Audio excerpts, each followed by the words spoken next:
आणि त्या शेतकरी रोज शेतामध्ये कामाला जात असायचा आणि तो एकदा शेतामध्ये गेला आणि नांगरायला लागला. नांगरतात माहिती का, शेत असं नांगरतात ट्रॅक्टरनं. तो नांगरत असताना काय झालं, तिथे कसं नागाचं वारूळ होतं. नागाचं वारूळ म्हणजे काय माहिती का, आपलं कसं घर असतं तसं त्या नागाचं घर असतं आणि त्या घरामध्ये नाग आणि त्याची पिल्लं राहत असतात, छोटी छोटी छोटी अशी पिल्लं आणि नाग छान राहत असतात. आणि त्या शेतकऱ्याला काही माहिती नसतं की इथं काय आहे. तो सरळ त्याच्यावरती नांगर घालतो. नांगर घातल्यावर काय होतं माहितीये का, नांगर लोखंडी असतो आणि त्या लोखंडाच्या त्याच्यामुळं त्याची नागाची पिल्लं सगळी पळायला लागतात इकडे तिकडं. कुणाचं शेपूट तुटतं, कुणाला लागतं आणि ती पिल्लं मरतात. ती पिल्लं मरतात तर आई त्यांची जी असते नागिन ती बाहेर गेलेली असती. अरे ती थोड्या वेळाने येते, बघते अरे आपली पिल्लं कुठे आहेत. पिल्लं काही दिसत नाही. काय झालेलं असतं, पिल्लांचं मेलेली असतात आणि त्या शेतकऱ्याच्या नांगरानं ते चिडून गेलेले असतात. मग ती खूप चिडती नागिन आणि कोणी माझ्या बाळांना असं केलं, कोणी तुम्हाला जर कोणी मारलं असं तर आई म्हणते की नाही कोण आहे ते, कोणी मारलं होय की नाही. तसं ते नागिनला राग येतो, सगळीकडे शोधती. अरे वास घेतील, कोण चावलं, कोणी माझ्या पिल्लांना मारलं. तिला वाटतं की आता चावावं जाऊ, मग ती चावायला लागती. मग तिच्या लक्षात येतं की हे एका शेतकऱ्याचं शेत आहे. मग ती काय म्हणती, आज आता रात्री मी घरी जाणार आणि माझ्या मुलांना मारलं, माझ्या बायकोला मारलं, मग मी त्याच्या सगळ्यांना मारून टाकणार. आणि म्हणून ती नागिन रात्रीची अशी सगळी झोपलेली असतात आणि अशी घरात शिरती. कुठल्या पण शिरती माहिती किती तुम्हाला, पण ती उडीशी असली तर नाग येतो.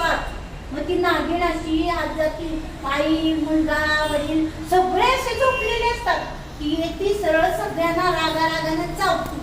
चावल्यावर काय होतं माहिती का, सगळं विष त्यांच्या अंगात येतं, ते सगळे मरून पडतात. आणि त्यांची जी एक मुलगी असते ना, त्या मुलीचं लग्न झालेलं असतं, ती दुसऱ्या गावामध्ये असते आणि मग ती दुसऱ्या गावामध्ये असते तर तिकडं ती काय करत असते, आपण जशी अशी पूजा केली आहे, आपण कशी पूजा केली आहे की नाही, अशी त्या मुलीनं घरी पूजा मांडलेली असती, नागाची पूजा केलेली असती. दूध लावायला नमस्कार केला आणि ती काय म्हणते माहितीये का, देवा नागोबा माझे आई वडील भाऊ बहीण जे कोण आहे ते सगळ्यांना सुखात ठेव आणि सगळ्यांना चांगली बुद्धी दे, सगळ्यांचं रक्षण कर, तू कुणाला चावू नको. त्या नागाला कळलेलं असतं की एक मुलगी आहे, मग तो तिच्या पण गावाला जातो.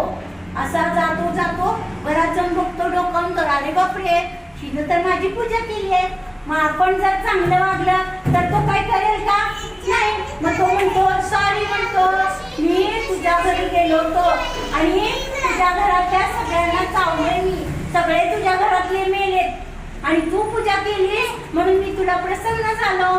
आणि मग तू काय करतो माहितीये का, मग तो नाग त्याला अमृत देतो आणि म्हणतो हे घे आणि तुझ्या सगळ्यांच्या तोंडात टाक आणि मग तुझे सगळेजण जिवंत होतील.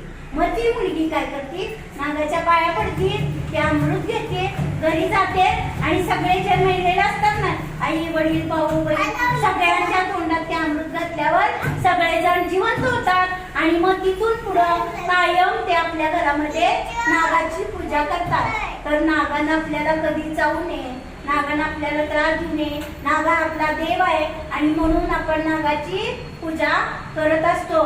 समजलं का आपण का पूजा करतो, का करतो पूजा, सांग बघू अदिती. नागानं आपलं रक्षण करावं, आपल्या घरातल्या कुणाला चावू नये म्हणून आपण नागाची पूजा